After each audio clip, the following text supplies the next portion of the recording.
Hello everyone, welcome to एड्यूनुक। So आज की इस वीडियो में हम एप्लीकेशन ऑफ ट्रिग्नोमेट्री के एनसीईआरटी के काफी इंपॉर्टेंट क्वेश्चंस अटेम्प्ट करेंगे। ऑल्सो ये before seeing this video you go and check out part 1 of this chapter, जिसके अंदर मैंने एंगल ऑफ एलिवेशन और एंगल ऑफ डिप्रेशन की काफी डिटेल्ड वीडियो बनाई है, जिसके अंदर आप को एंगल ऑफ एलिवेशन और डिप्रेशन में आपको कौन सी एंगल की आर्म्स को चेक करना होता है एंड कहाँ पे आपको दोनों में बिल्कुल भी कंफ्यूजन नहीं होनी चाहिए दोनों एंगल्स में, क्योंकि कई बार जो क्वेश्चंस आते हैं उसमें दोनों ही कॉन्सेप्ट यूज हो रहे हैं। सो इस वीडियो को देखने से पहले you go and check out that video as well. And so let's see the question one is a tree breaks due to storm and the broken part bends so that the top of the tree touches the ground, making an angle 30 degree with it. The distance between the foot of the tree to the point where the top touches the ground is 8 meter. Find the height of the tree. So बेटा, जब भी आप कोई भी application based question try कर रहे हो, तो बी दिस चैप्टर और any chapter, so always remember आपको पहले क्वेश्चन का मतलब word to word, line to line, आपको कोई भी इंफॉर्मेशन मिस आउट नहीं करनी होती और हर एक लाइन से आपको वहां पे मीनिंग निकालना। तो लेट्स सी पहली लाइन क्या कह रही है कि a tree breaks down due to storm and the broken part bends so that the top of the tree touches the ground. पहले सिर्फ इस बात पे फोकस करते हैं कि we have a tree. So suppose हमारे पास ओरिजिनली एक ट्री था एंड बिकॉज ऑफ स्टॉर्म या एक बीच किसी पॉइंट से ये ब्रेक हो जाता है। तो अगर ट्री ब्रेक होगा तो ये नीचे आके किसी ग्राउंड पे टच होगा, और ये ग्राउंड पे जब टच हो रहा है तो ये ग्राउंड के साथ कौन सा एंगल बना रहा है? 30 डिग्री का angle. So we have this part जो स्टैंडिंग पार्ट है ट्री का, और जो ब्रोकन पार्ट है वो जब नीचे टूट के आता है तो ये कैसे आ जाएगा ग्राउंड पे? इस एंगल पे, राइट। सो ये हमारा ब्रोकन पार्ट है और ये ब्रोकन पार्ट हमारे जो ग्राउंड है उससे कौन सा एंगल बना रहा है? 30 डिग्री का। I hope this much is clear to everyone कि आपका जो ओरिजिनल फिगर है, सो सपोज करो हमारा जो ओरिजिनल ट्री का लेंथ था that was A B, and ये जब बिल्कुल बीच पार्ट से, जब ये बीच एग्जैक्टली आपको बोला नहीं है मिड पॉइंट है, बट आपको बोला किसी भी एक पॉइंट से ये ट्री ब्रेक हो गया है, तो ये इस पॉइंट पे ब्रेक होके, और ये जो ए पॉइंट है, ये ए पॉइंट बेसिकली यहाँ चला गया है। तो अगर मैं ट्री की ओरिजिनल लेंथ के बारे में बात करूं, तो अगर ये वाला पार्ट एक्स है, इसकी लेंथ एक्स है जो स्टैंडिंग पार्ट है, और जो ब्रोकन पार्ट है जो ऊपर था पार्ट और अब वो टूट के नीचे गिर गया है, तो इस पोर्शन को की लेंथ हम बोल दें अगर वाई। तो कहना है से जो ओरिजिनल लेंथ ट्री की है, हाइट ऑफ ट्री जो है क्वेश्चन में, वो एज पर डायग्राम क्या हो गया? X plus Y. तो मेरा क्वेश्चन में खाली एक्स और वाई निकाल के काम नहीं चलेगा, मुझे पूरी ट्री की लेंथ निकालने के लिए एक्स में वाई ऐड करना पड़ेगा। तो डायग्राम में आपको क्या मिला हुआ है कि आपके पास इस tree breaks down due to storm and the broken part bends so that the top of the tree touches the ground making an angle 30 degree with it।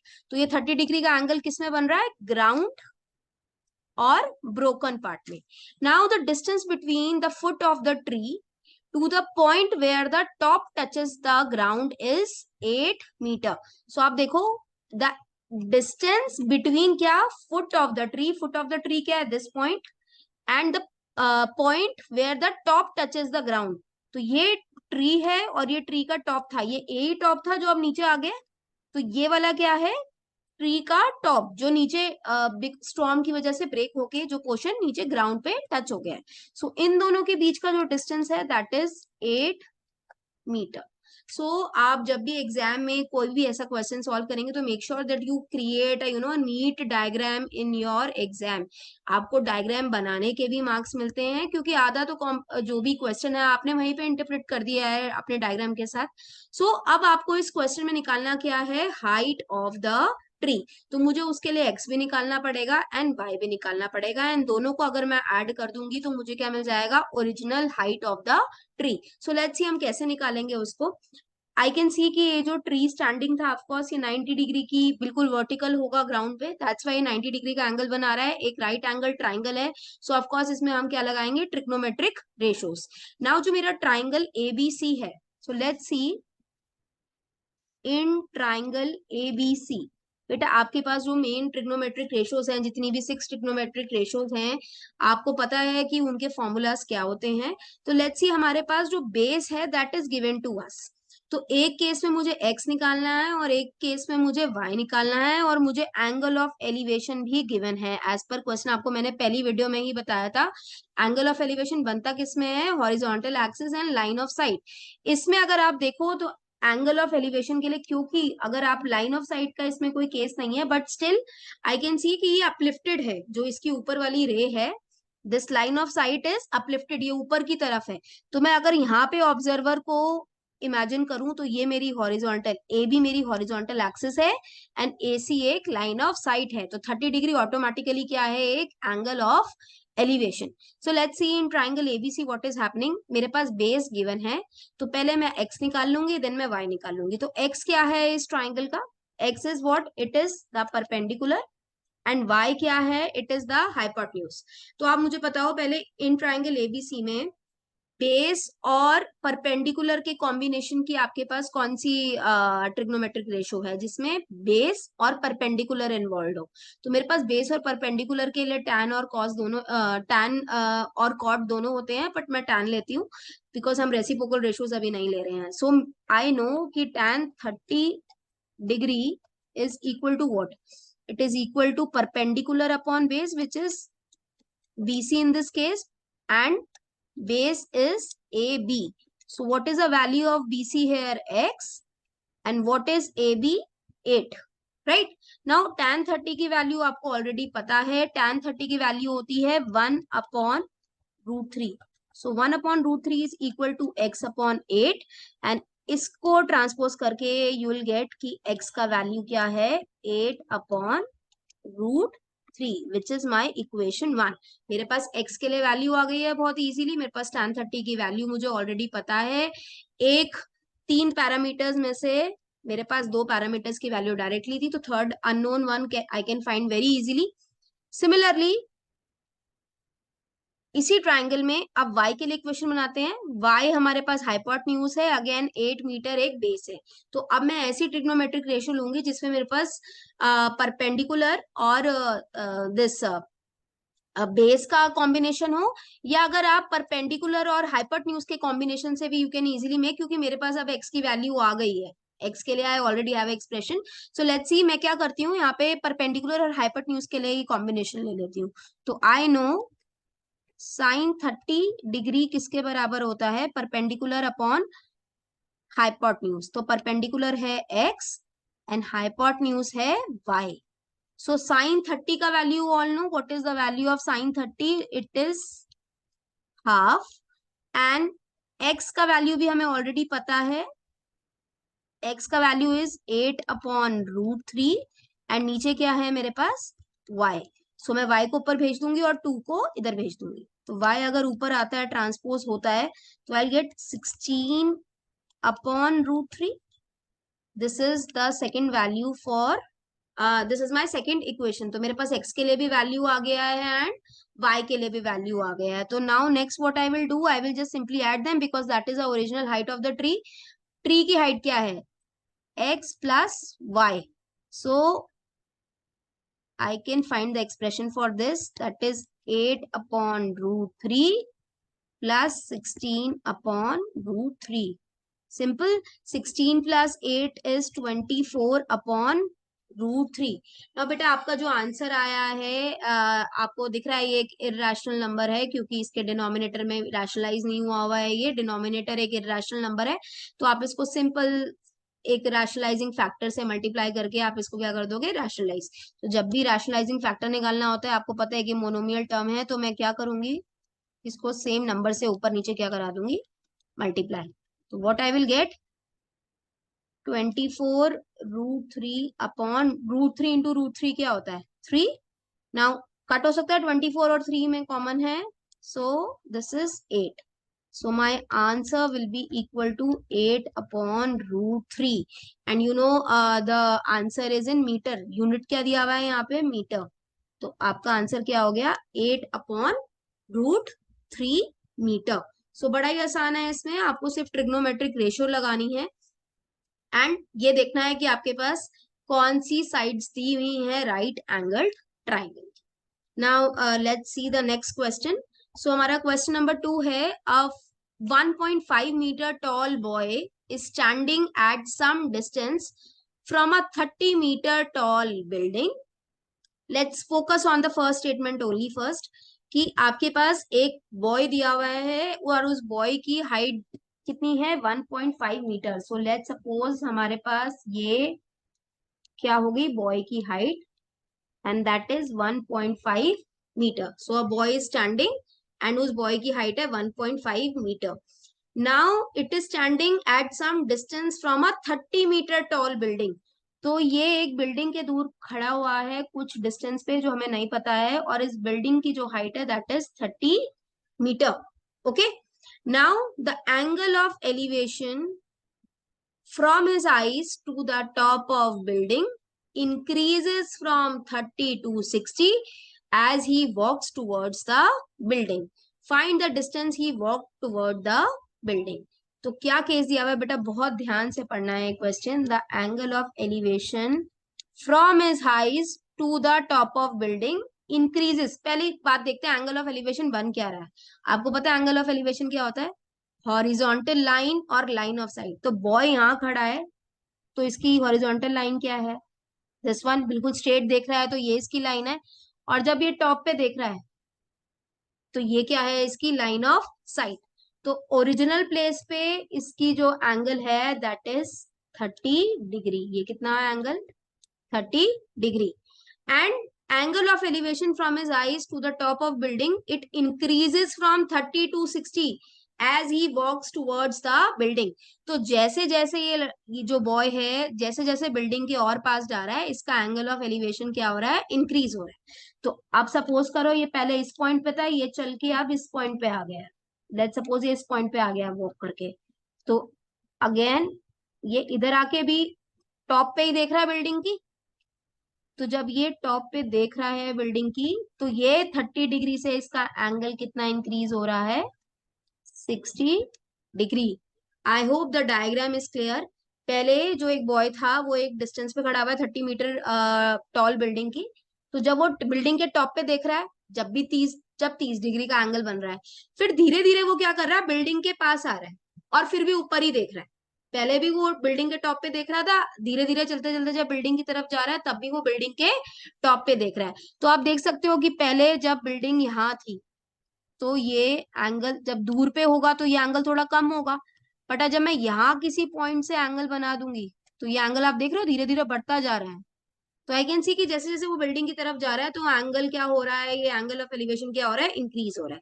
तो आपको इस डायग्राम पे यहाँ पे फोकस करना है। Now let's see, find the distance he walk towards the building. So हम इस डायग्राम को कंप्लीट करते हैं। ये हमारा ग्राउंड लेवल है और ये बॉय की हाइट थी और वो इधर वॉक करके आया है। तो आपको बेसिकली ये डिस्टेंस फाइंड करना है क्वेश्चन में। सो हम इस डायग्राम को थोड़ा लेबल कर लेते हैं। Let's see, A B C D E N F.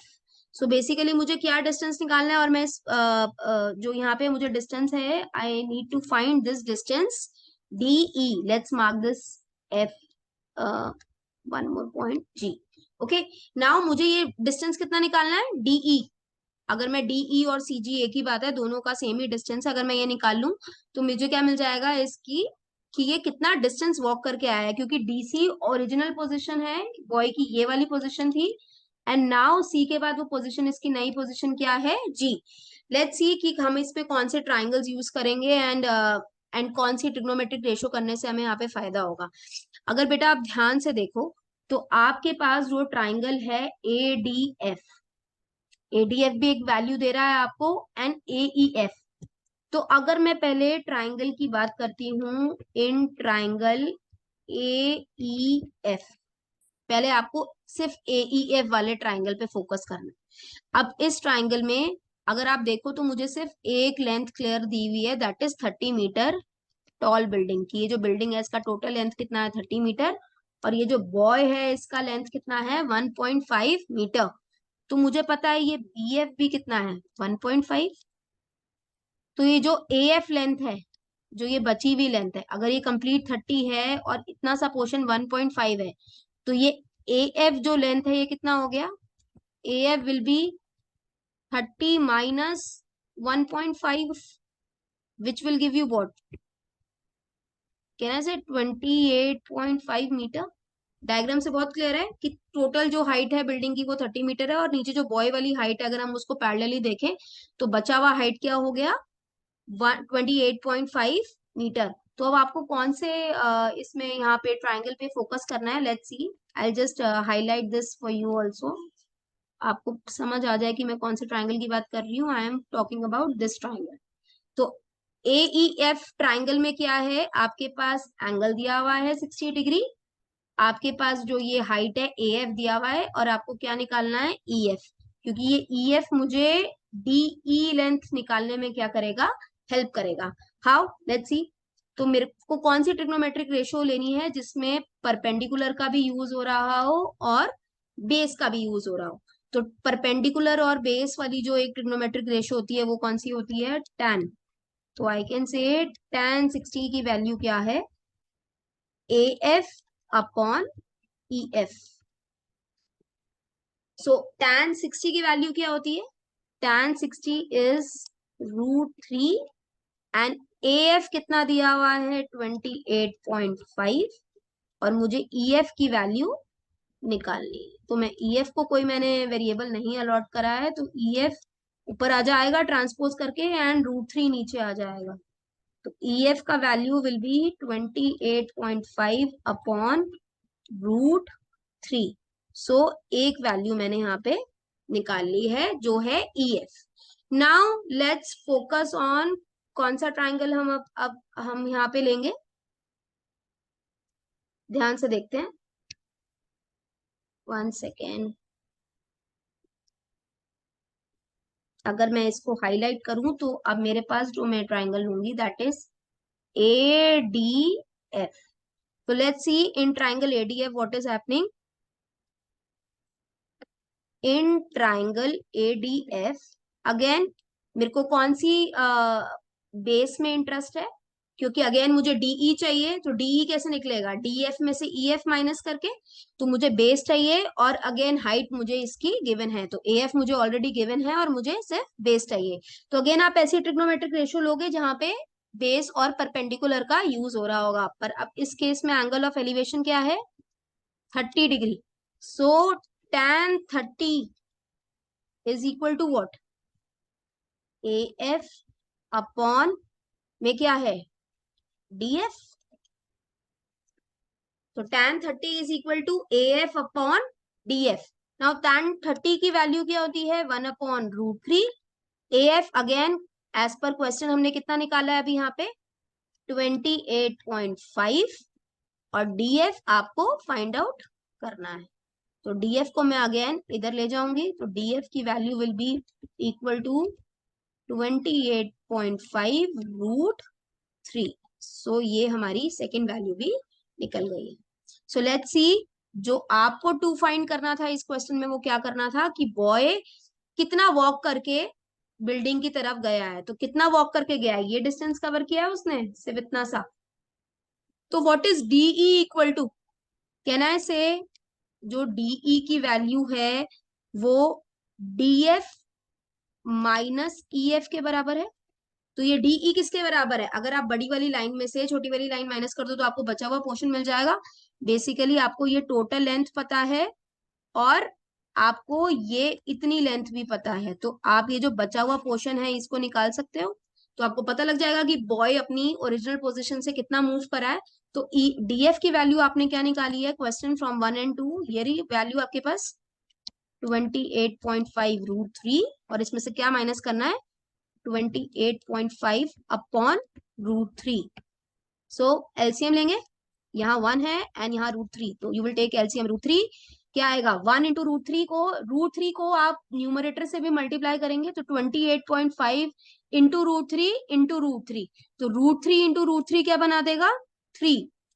तो 28.5 इंटू 3 और माइनस √3 1 √3 एंड 1 को आप न्यूमरेटर से मल्टीप्लाई करोगे, यू विल गेट 28.5। अगेन बहुत इजी लग रहा है, कॉमन लिया जा सकता है। 28.5 कॉमन ले लूं तो मैं ऊपर क्या बचेगा, यहाँ पे 3 और यहाँ पे कुछ नहीं है तो मतलब 1। You will gate 3। क्या आएगा ये, 28.5 इंटू 2/√3। अगेन बेटा मैंने आपको पहले वाले क्वेश्चन में भी बताया था कि जब भी एक इरेशनल नंबर आ रहा हो डिनोमिनेटर में तो आप उसको रैशनलाइज कर दिया करो, रैशनलाइजिंग फैक्टर लेके। तो मैं ऊपर नीचे क्या करूंगी, √3 से मल्टीप्लाई करा दूंगी। तो नीचे जो आंसर बना वो क्या बन गया, 3। अब इसको लोएस्ट फॉर्म में कट करके आपके पास जो आंसर आएगा यहाँ पे बनेगा 28.5।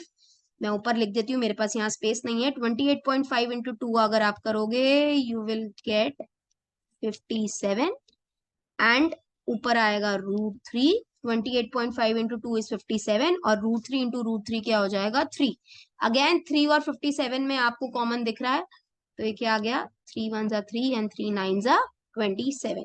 सो your answer will be 19√3 metre as the unit given metre.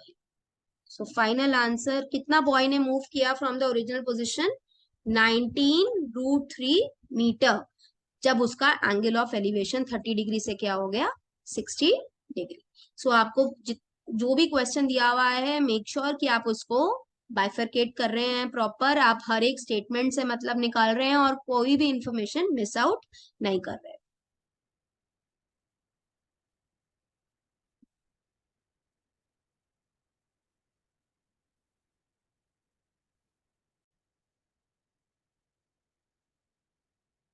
So let's see question number 3. From a point on the ground, the angle of elevation of the bottom and the top of a transmission tower fixed at the top of 20-meter high building are 45 and 60 degree respectively. Find the height of the tower.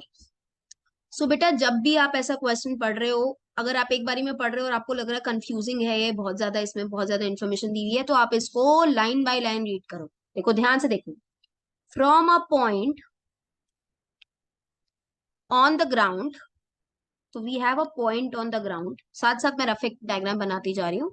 The angle of elevation of the bottom and top of a transmission tower fixed at the top of a twenty metre high building. So बेटा यहाँ पे दो objects के बारे में बात हो रही है, एक तो हमारे पास बिल्डिंग है और दूसरा क्या है, एक टावर। सो बिल्डिंग क्या लिखा हुआ है यहाँ पे, जो ट्रांसमिशन टावर है वो कहाँ पे फिक्स्ड है, it is fixed at the top of a building. So obvious बात है मेरे पास एक पहले बिल्डिंग होगी, सपोज करो ये बिल्डिंग है और बिल्डिंग के ऊपर ये क्या है, ट्रांसमिशन टावर फिक्स्ड। तो सपोज करो ये ट्रांसमिशन टावर का बेस है और ये ट्रांसमिशन टावर टोटल में है, तो हमारे पास ये पोर्शन जो है वो बिल्डिंग है और ये पोर्शन क्या है, एक टावर। सो अब ध्यान से पढ़ेंगे, from a point on the ground angle of elevation from of the bottom and top of transmission tower, मतलब बिल्डिंग की कोई बात नहीं हो रही है, टावर का बॉटम और टॉप के ऊपर बात हो रही है। तो जो ये ग्राउंड वाला पॉइंट हमने लिया था ये कहाँ कनेक्ट हो रहा है, ट्रांसमिशन टावर के बॉटम से और ट्रांसमिशन टावर के ही टॉप से।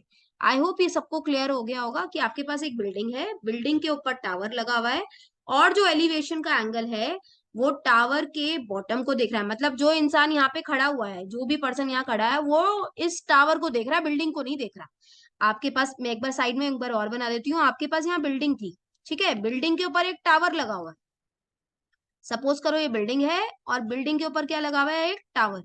तो जो एक इंसान यहाँ खड़ा हुआ है, पहले तो वो इस टावर की फुट पे देख रहा है, फिर वो इस टावर के टॉप पे देख रहा है, ठीक है। अब क्या क्या एंगल दिए हुए हैं साथ साथ देखो, रिस्पेक्टिवली वर्ड यूज किया हुआ है। तो पहले तो बॉटम वर्ड है, तो बॉटम का 45 डिग्री है एंड टॉप का क्या है, 60 डिग्री। तो आपने पहले तो इसका एक हॉरिजॉन्टल लेवल बना लेना है। ये बन गया मेरा horizontal level, point on ground. यहाँ पे किसी पर्सन की बात नहीं हुई, इन्होंने सीधा पॉइंट लिया है ग्राउंड पर, वहीं से एंगल ऑफ एलिवेशन लिया है। तो ग्राउंड में सीधा सीधा आपका हॉरिजॉन्टल लाइन बन गया। और ये क्या है, जब इंसान देख रहा है, कहाँ पे देख रहा है ये पॉइंट, बिल्कुल टावर के, जो ट्रांसमिशन टावर है उसकी बॉटम पे, मतलब उसके फुट पे। तो जब ये लाइन ऑफ साइट हो गई, ये हॉरिजॉन्टल लाइन हो गई और इसके बीच का ये एंगल क्या हो गया, एंगल ऑफ एलिवेशन। जो पहला एंगल आपको दिया हुआ है 45 डिग्री। सिमिलरली यही इसका हॉरिजॉन्टल लाइन है और अब ये कहाँ देख रहा है, ऊपर की तरफ। तो इनके बीच का जो एंगल दिया हुआ है वो आपको कितना दिया हुआ है, 60 डिग्री। बिल्कुल याद रखना है कि जो एंगल ऑफ एलिवेशन बनता है वो हॉरिजॉन्टल लाइन और लाइन ऑफ साइड। तो एक बार फुट वाले का आपने 45 डिग्री बना दिया, फिर जब टॉप पे देख रहा है तो क्या दिया हुआ है, 60 डिग्री का एंगल। और बेटा आप ये बात भी ऑब्वियस ही रखो कि जब ये आर्म कम खुली होगी तो एंगल छोटा होगा, और जैसे ही आर्म बड़ी हो जाएगी, लाइक आर्म थोड़ी और खुल जाएगी, एंगल की इंक्लिनेशन बढ़ जाएगी, तो एंगल बड़ा हो जाएगा। तो आप इसको अगर गलत भी पढ़ रहे हो तो आप देखो कि सेंस क्या बन रहा है, 45, आप इसको 60 और इसको 45 नहीं लिख सकते हो। पहले वाला एंगल जो छोटा वाला एंगल है ऑफकोर्स वो 45 है, जिसकी इंक्लिनेशन आपको ज्यादा दिख रही है, जिसका मुंह, जिस एंगल का मुंह ज्यादा खुला हुआ है, दैट मीन्स वो ज्यादा वैल्यू ले लेगा। I hope the diagram is clear. अब आपको इस क्वेश्चन में क्या करना है, हाइट निकालनी है टावर की।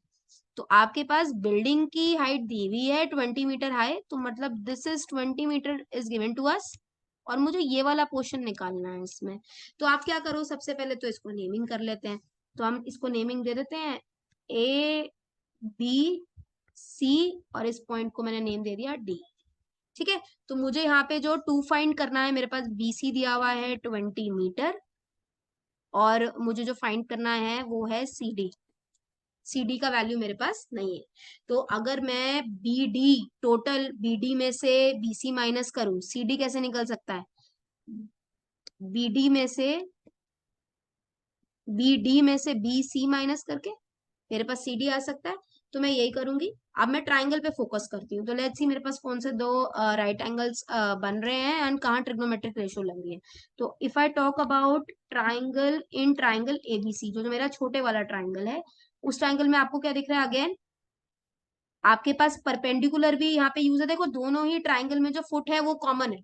तो अगर मैं इस फुट को एक्स ले लूं, और आपके पास परपेंडिकुलर इस ट्राइंगल को ऑलरेडी गिवन है जो है 20 मीटर, तो इन ट्राइंगल एबीसी अगेन मैं ऐसा ट्रिग्नोमेट्रिक रेशियो लूंगी जिसमें मेरे पास बेस और परपेंडिकुलर का यूज हो रहा हो। तो अगेन मेरे पास जो रेशियो है वो है tan 45।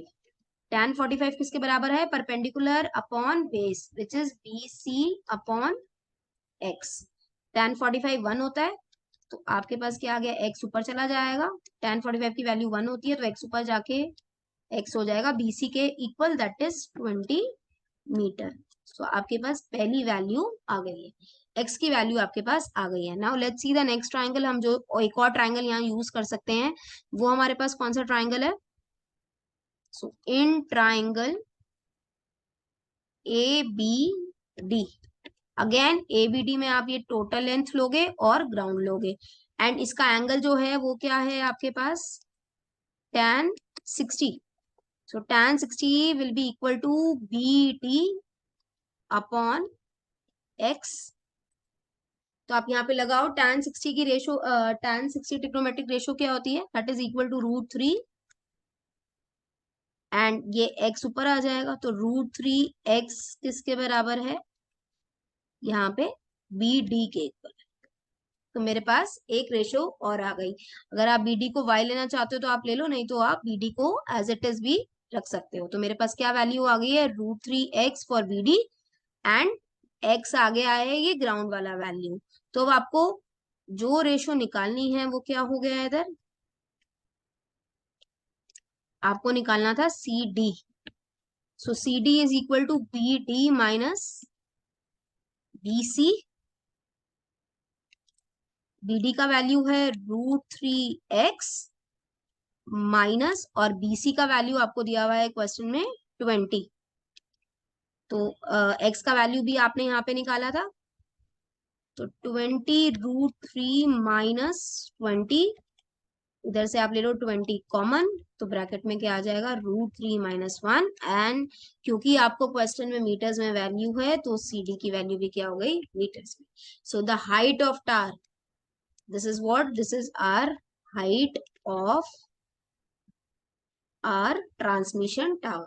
सो वेरी इजी क्वेश्चन, आपको कुछ नहीं करना बेटा। अगर आपने क्वेश्चन से डायग्राम बना लिया तो देन सॉल्विंग, तो आपको 2 मिनट भी नहीं लगेंगे इसको सॉल्व करने में, क्योंकि ट्रिग्नोमेट्रिक रेशियो आपको सीधा अप्लाई करनी है। सो मेन जो स्टेप है वो क्या है, आप क्वेश्चन को इंटरप्रेट सही कर रहे हो और उससे जो डायग्राम है वो बिल्कुल सही बना रहे हो। तो अगर आप वो सही कर लेते हो then solving is very easy in these sort of questions. So let's move to the next question. So अगला क्वेश्चन है the angle of elevation of the top of a building from the foot of the tower is 30 degree and the angle of elevation of the top of the tower from the foot of the building is 60 degree.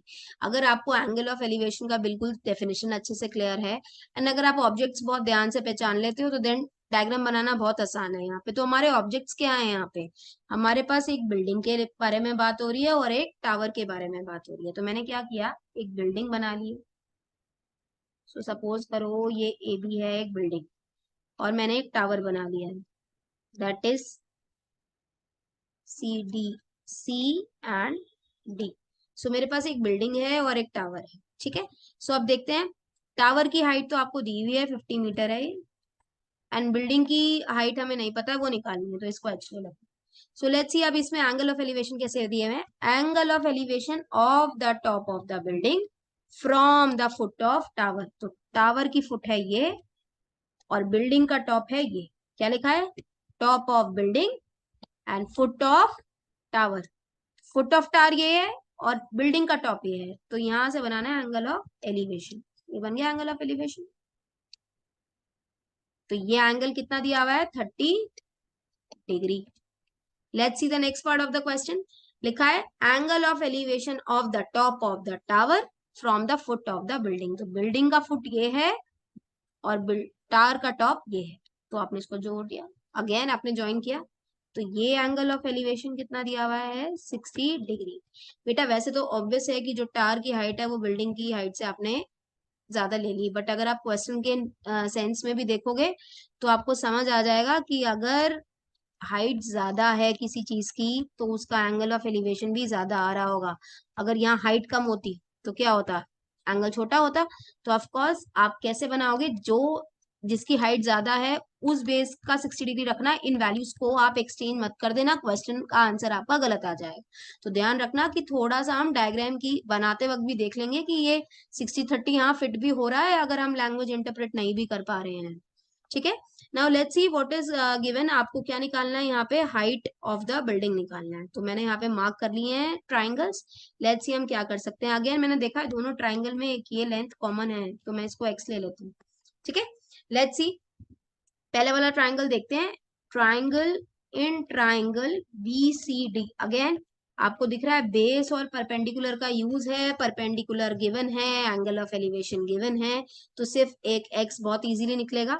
तो I can see this is tan 60 degree equal to perpendicular upon base, which is CD upon BC, which is nothing but CD क्या है 50 और आपको BC क्या दिया हुआ है x, and tan 60 की वैल्यू अगेन आप क्या डाल दोगे, √3।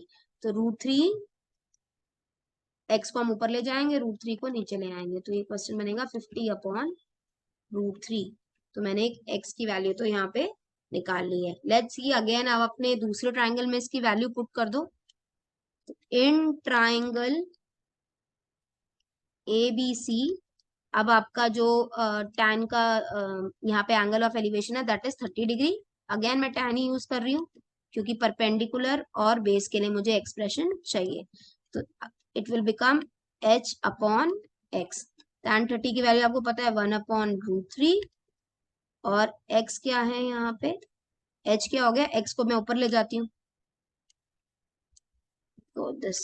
नाउ अगेन आप वैल्यू सब्स्टिट्यूट कर दो, ये बनेगा 50 अपॉन √3 जो x की वैल्यू दी हुई है और एक √3 यहाँ पे ऑलरेडी है। तो क्या वैल्यू आ गई h की, 50 अपॉन 3। तो आप इसको लोएस्ट फॉर्म में कन्वर्ट कर सकते हो या आप इसको सॉरी लोएस्ट फॉर्म में ऑलरेडी है, या तो आप इसको पॉइंट्स में कन्वर्ट कर दो, या एनसीईआरटी में आई थिंक पीछे मिक्स्ड फॉर्म में ही आंसर आपको दिया हुआ है। तो आप इसको मिक्स्ड फ्रैक्शन में कन्वर्ट करोगे तो you will get 16 2 upon 3 metre. So what will be the answer, 16 2 upon 3 metre. So ये आपके क्या हो गई है, height of the building. easy. Now let's see the next question. Question number 5. Again, a very important question. Two poles of equal height are standing opposite each other on the same side of the road. क्या दिया हुआ है आपके पास? दो poles हैं, दोनों पोल की height क्या है? इक्वल. और दोनों क्या कर रहे हैं? एक दूसरे के सामने खड़े हुए हैं एक ground which is 80 metre wide. तो अगर मैं इतना क्वेश्चन पढ़ूं और यहाँ डायग्राम बनाने की कोशिश करूं तो मेरे पास हैं दो पोल्स. इन पोल्स की है हाइट बिल्कुल इक्वल और ये एक दूसरे के इनके बीच का जो डिस्टेंस है वो टोटल कितना है? 80 metre. So they are standing on a road on either side which is 80 meter wide and दोनों का height क्या हो गया? बिल्कुल same. So from a point between them on the road, the angle of elevation of the top of the poles are 60 degree and 30 degree. तो कोई एक point है इनके बीच में. अब वो मिड पॉइंट नहीं दिया हुआ, अगर आप ध्यान से देखो it is some random point. इन दोनों के बीच में कोई एक रैंडम पॉइंट है. यहाँ कहीं भी गिवन नहीं है कि वो बिल्कुल एग्जैक्ट है और आप इसको हाफ हाफ ले सकते हो. Don't do that mistake. ठीक है. एंड क्योंकि उससे भी ऑब्वियस है ये बात कि 60 डिग्री और 30 डिग्री एंगल्स भी अलग अलग है. अगर बिल्कुल मिड में होता तो एंगल भी सेम बन रहे होते. तो एंगल बिल्कुल एग्जैक्टली बीच में नहीं है. एंगल कहाँ है? सपोज करो हमने यहाँ लगा लिया है, बीच में कहीं एक पॉइंट है, एक जगह ये 60 डिग्री एंगल बना रहा है और एक जगह ये 30 डिग्री बना रहा है. ऑब्वियस सी बात है जहां पे ये थोड़ा सा क्लोजर है इधर तो ये एंगल थोड़ा ज्यादा है, ये है 60 डिग्री. और ये वाला एंगल हम थोड़ा छोटा ले लेते हैं, ये है 30 डिग्री. सो डायग्राम क्लियर है? डायग्राम बड़ा आसान है. We need to find the height of the poles and the distance of the points from the poles. तो मुझे ये डिस्टेंस भी निकालना है इन दोनों का, इन दोनों पोल्स का इस पॉइंट से, और मुझे इन पोल्स की हाइट भी चाहिए. तो पोल्स की हाइट क्वेश्चन में दी हुई है एग्जैक्टली बराबर. तो मैंने उन क्या किया, उसको h मान लिया है और मुझे ये हाइट्स भी निकालनी है. तो लेट्स सपोज इसको x ले लेते हैं.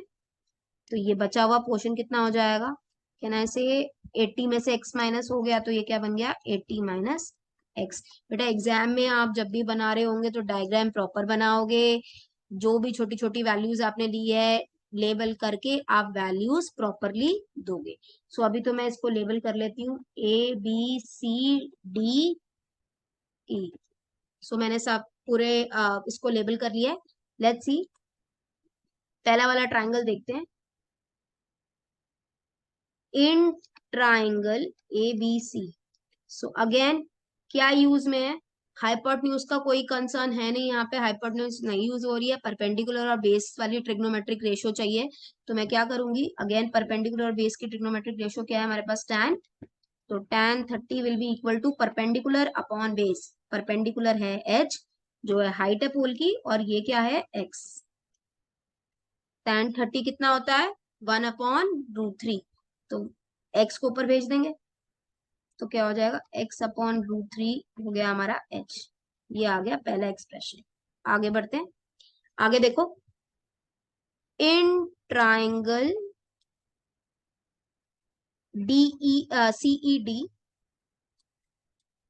CED आपके पास अगेन tan 60 किसके बराबर है? Perpendicular upon base. परपेंडिकुलर है h और बेस कितना है? 80 माइनस x. tan 60 होता है √3. 80 माइनस x ऊपर आ जाएगा, इससे मल्टीप्लाई होगा तो ये आएगा 80 माइनस x और मल्टीप्लाई हो गया √3 से. ये हो गई h की वैल्यू. इसको थोड़ा सिंप्लीफाई कर लेते हैं. 80 √3 माइनस √3x ये हो गया h का वैल्यू. ये हो गया सेकेंड पार्ट. तो फ्रॉम 1 and 2 आप इनको इक्वेट करा दो. So after this is 80 √3 minus √3 और इस x की जगह आप कौन सी वैल्यू सब्स्टिट्यूट कर दोगे? This one. सो x की जगह I can write √3h equal to h.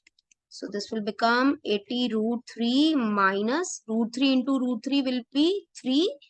So this is 3h is equal to h. Again you will combine the like terms. तो ये 3h उधर जाके क्या बन जाएगा? पॉजिटिव. तो 80 √3 will become equal to 4h. Now 4 will come to this side. वहां आके ट्रांसपोज होके वो नीचे क्या बन जाएगा? Divided by 4. सो 4 यहाँ मल्टीप्लाई हो रहा है, नीचे आके होगा divide, so you will gate 20√3। So H की क्या वैल्यू है, एच की वैल्यू आ गई है हमारे पास 20√3 मीटर। तो आपको क्वेश्चन में यही बताना था कि पोल्स की हाइट क्या है, तो हमारे पास दोनों पोल्स की हाइट आ गई है 20√3 मीटर। बट आपको एक पार्ट और बताना है क्वेश्चन में कि what is the distance of the points from the poles. तो मुझे एक्स का वैल्यू भी चाहिए एंड देन मुझे 80 - x की, इस वाले पोल की क्या डिस्टेंस है इस पॉइंट सी से, और इस ए बी पोल का भी क्या डिस्टेंस है इस पॉइंट सी से। सो लेट्स सी। तो सिंपली मैं क्या करूंगी, मुझे x डिस्टेंस निकालना है, तो I just substitute this value in x। तो x की वैल्यू है √3h। नाउ x की वैल्यू इज √3h, तो आप h की जगह सब्स्टिट्यूट कर दोगे 20√3। तो 20 and √3 into √3 will be 3। So 20 into 3 will be 60, that is 60 metre. तो आपके पास जो पोल ए बी है, A B is 60, pole A B is 60 metre apart from point C, and जो पोल डीई है वो कितना हो जाएगा, इट विल बी, क्योंकि ये 80 - 60 आप करोगे तो क्या आ जाएगा, 20 metre apart. So the question is solve. तो अब जो हमारी नेक्स्ट वीडियो होगी, हम इसमें और इसके जो बचे हुए क्वेश्चंस हैं और जो जितने भी इंपॉर्टेंट क्वेश्चंस हो सकते हैं, I will cover those questions in part 3 of this chapter. So आप तीनों ही, इट्स इम्पोर्टेंट कि इस चैप्टर को कवर करने के लिए आप पहले कॉन्सेप्ट अच्छे से समझो जो मैंने पार्ट 1 वीडियो में बनाया हुआ है। देन आप सारे ही क्वेश्चंस वर्ड टू वर्ड उनसे डायग्राम बनाने के बाद आप उन क्वेश्चंस को सॉल्व करो। So that's it for this video.